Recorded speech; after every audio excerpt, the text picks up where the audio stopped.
Bonjour tout le monde, aujourd'hui on se retrouve pour une vidéo. Donc dans cette vidéo, je vais vous apprendre à faire ce magnifique gâteau qui est fondant et parfait pour l'été. Suivez-moi, c'est parti. Donc pour commencer, j'ai mis à chauffer 3 verres de lait. J'ai utilisé un verre de 250 ml. Je vais maintenant ajouter une cuillère à soupe de sucre et du cardamome. Donc si vous n'avez pas de cardamome, vous pouvez ajouter soit de la cannelle ou d'autres épices comme de la vanille, etc. Je vais aussi ajouter un quart de poudre de lait, donc c'est facultatif, ça donne juste un peu plus de goût.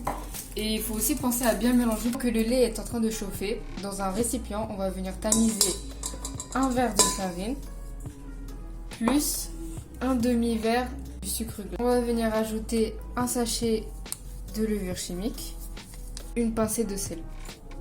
On va tout tamiser. Donc on va venir bien mélanger cette préparation. À ce mélange, on va venir ajouter un demi-verre de yaourt. Donc moi ça m'a fait un pot entier de 125 grammes. Comme c'est un gâteau sans œufs, vous pouvez bien sûr mettre un yaourt de soja. Là j'ai mis yaourt nature. On va ensuite venir rajouter un demi-verre de lait qu'on a préalablement fait chauffer au début de la vidéo. On vient mélanger. On va faire préchauffer le four à 180 degrés.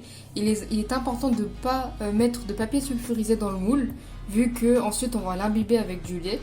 Donc sinon le papier sulfurisé sera mouillé et ça va être compliqué. Donc on va faire cuire le gâteau pendant 35-40 minutes à 180 degrés.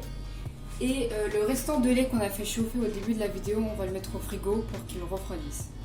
Le gâteau est à présent cuit. On va venir faire des petits trous à l'aide d'une fourchette. On va ensuite venir filtrer le lait pour éviter d'avoir des morceaux de cardamome lorsqu'on mange, parce que c'est gênant.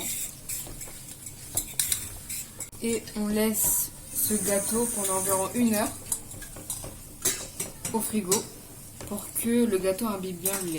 Pour terminer, on va verser le lait. On va ajouter quelques amandes et pistaches qu'on aura préalablement découpées. Et voilà, la recette est terminée.